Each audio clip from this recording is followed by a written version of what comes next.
നമസ്കാരം, എല്ലാവർക്കും എൻ്റെ യൂട്യൂബ് ചാനലിലേക്ക് സ്വാഗതം. പൂക്കളും പൂന്തോട്ടവും ഒക്കെ ഇഷ്ടമില്ലാത്തവരായി ആരെങ്കിലും ഉണ്ടാകുമോ അല്ലേ? ഗാർഡനിങ് ചെയ്യുന്നത് കൊണ്ട് നമ്മുടെ ശാരീരിക ആരോഗ്യം മെച്ചപ്പെടുത്താൻ സാധിക്കുമെന്ന് നമുക്കറിയാം. എന്നാൽ അതിനപ്പുറത്തേക്ക് മാനസിക ആരോഗ്യം നിലനിർത്താനും ഗാർഡനിങ് ഏറെ സഹായിക്കുന്നുണ്ട്. ഗാർഡനിങ് ചെയ്യുന്നത് കൊണ്ട് എന്തൊക്കെ ബെനഫിറ്റ്സ് ആണ് ലഭിക്കുന്നതെന്ന് നോക്കാം.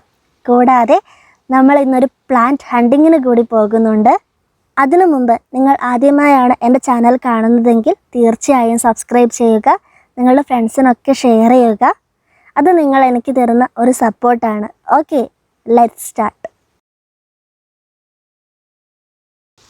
ഞാൻ കുറച്ച് നാളായി ഈ ഗാർഡനിങ്ങിനെ കുറിച്ച് ചെറിയൊരു പഠനം നടത്തുമായിരുന്നു.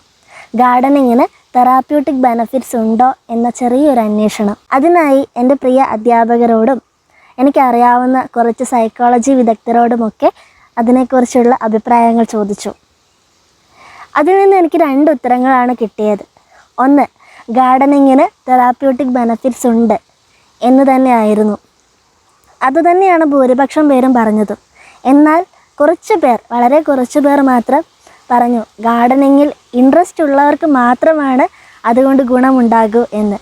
ആകെ കൺഫ്യൂഷനായോ? എനിക്കിതിന് ഒരൊറ്റ ഉത്തരമേ പറയാനുള്ളൂ.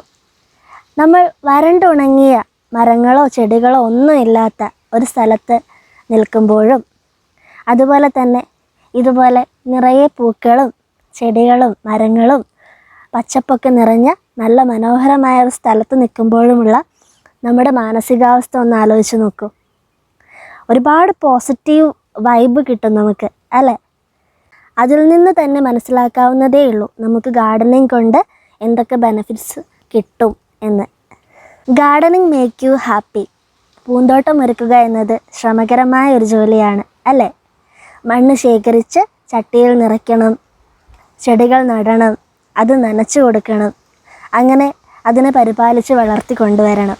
ഇങ്ങനെ മണ്ണിൽ പണിയെടുക്കുമ്പോൾ മണ്ണിലുള്ള മൈക്രോ ബാക്ടീരിയം നമ്മുടെ ബ്രെയിൻ ഫങ്ഷൻസ് ഇംപ്രൂവ് ചെയ്യാനും നമ്മുടെ മൂഡ്സ് ഒന്നുകൂടി ബൂസ്റ്റ് ചെയ്യാനും ഒക്കെ ഹെൽപ്പ് ചെയ്യുന്നുണ്ട്.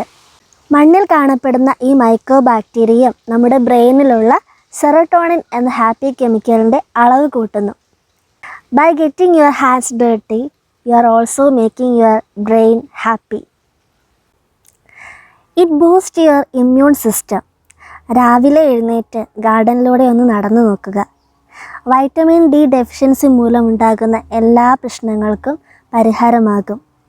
അതുപോലെ തന്നെ ഇത് വളരെ നല്ലൊരു ഫിസിക്കൽ എക്സസൈസ് കൂടിയാണ്, അല്ലേ? ശ്രമകരമായ ഒരു ജോലി ആയതുകൊണ്ട് തന്നെ അതൊരു ഫിസിക്കൽ എക്സസൈസ് കൂടിയാണ്. അതുപോലെ തന്നെ നമ്മുടെ ആങ്സൈറ്റി, ടെൻഷൻ, സ്ട്രെസ്, ഡിപ്രഷൻ എന്നിവയൊക്കെ ഒരു പരിധി വരെ ഗാർഡനിങ് കൊണ്ട് കുറയ്ക്കാൻ സാധിക്കുമെന്ന് ചില പഠനങ്ങൾ പറയുന്നുണ്ട്. പൂന്തോട്ടം ഒരുക്കുക എന്ന് പറയുമ്പോൾ തന്നെ ഒരുപാട് കാശ് മുടക്കേണ്ടി വരും എന്ന് ചിന്തിക്കുന്നവരാണ് നമ്മളിൽ പലരും, അല്ലേ? എന്നാൽ ഒട്ടും കാശ് മുടക്കാതെ തന്നെ നമുക്ക് മനോഹരമായ ഗാർഡൻ സെറ്റ് ചെയ്യാൻ സാധിക്കും. അതിന് 2 മാർഗങ്ങളുണ്ട്. അതിൽ ആദ്യത്തെ മാർഗം നമ്മുടെ ഫ്രണ്ട്സിൻ്റെ അടുത്ത് നിന്നും നെയ്ബേഴ്സിൻ്റെ അടുത്ത് നിന്നും നമുക്കറിയാവുന്നവരിൽ നിന്നുമൊക്കെ നമുക്ക് പ്ലാന്റ്സ് കളക്ട് ചെയ്യാവുന്നതാണ്. നമ്മുടെ കയ്യിലുള്ള പ്ലാന്റ്സ് നമുക്ക് അവർക്കും ഷെയർ ചെയ്യാം. അവിടെ ഒരു പ്ലാന്റ്സ് ഷെയറിങ് മാത്രമല്ല നടക്കുന്നത്, അതിനപ്പുറത്തേക്ക് നമ്മളും അവരും തമ്മിൽ ഒരു സ്ട്രോങ് റിലേഷൻഷിപ്പ് ബോണ്ട് ഉണ്ടാവുകയാണ് ചെയ്യുന്നത്. ഇങ്ങനെ ആളുകളുമായി കണക്ട് ചെയ്യാൻ ഗാർഡനിങ് ഏറെ സഹായിക്കുന്നുണ്ട്. വർഷങ്ങളായി ചെടികളെ സ്നേഹിച്ച് പരിപാലിച്ച് എക്സ്പീരിയൻസ് ഉള്ള ഒരമ്മച്ചി നമ്മുടെ കൂടെയുണ്ട്. അമ്മച്ചിക്ക് പറയാനുള്ള വിശേഷങ്ങളൊക്കെ നമുക്കൊന്ന് കേട്ട് നോക്കാം. എൻ്റെ പേര് അന്നക്കുട്ടി. എനിക്ക് 70 വയസ്സുണ്ട്. ഞാൻ ചെറുപ്പം മുതലേ ചെടികളൊക്കെ നടുവായിരുന്നു. ഇപ്പോഴും ചെടികളൊക്കെ പരിപാലിച്ച് പോരുന്നു. എനിക്ക് ചെടി നടുന്നത് വലിയ ഇഷ്ടമാണ്. ഞാനങ്ങനെ നടക്കുന്ന വഴിയൊക്കെ എവിടുന്നേലുമൊക്കെ കിട്ടുന്നതൊക്കെ കൊണ്ടുവന്ന് പിന്നെ കൂടി പാകി മുളപ്പിച്ച് ചട്ടിയിലാക്കി നടുന്നു. പിന്നെ റോസയാണെങ്കിലും 9 സൈസ് റോസയുണ്ട്. റോസ, ജമന്തി, ബന്തി, ചെത്തി, ആന്തൂറിയം, പിന്നെ അങ്ങനെ ഒരുപാട് സൈസ് കണ്ണി കിട്ടുന്നതൊക്കെ നട്ട് പിടിച്ച് എമ്പടി ചെറുപ്പം മുതലേ ഉണ്ടാക്കുന്നതായിരുന്നു. ഇപ്പം വയ്യാന്നാണെങ്കിലും ഉണ്ടാക്കുന്നുണ്ട്. നടാനുള്ളൊരു സന്തോഷമാണ്. നേരം പോകുന്നത് ഉറക്കം വരികയില്ല.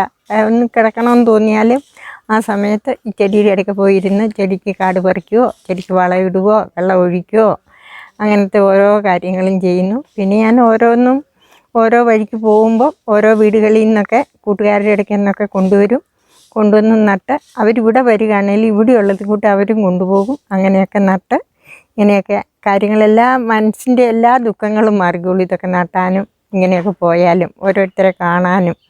അപ്പോൾ അവരവിടെ ചെല്ലുമ്പോൾ അവരുടെ വീട്ടിലുണ്ടാക്കുന്ന വളമിടുന്നതും നടുന്നതും എല്ലാം കണ്ടേത്ത് വന്ന് ഇവിടെ പുതുക്കി വീണ്ടും ഉണ്ടാക്കും.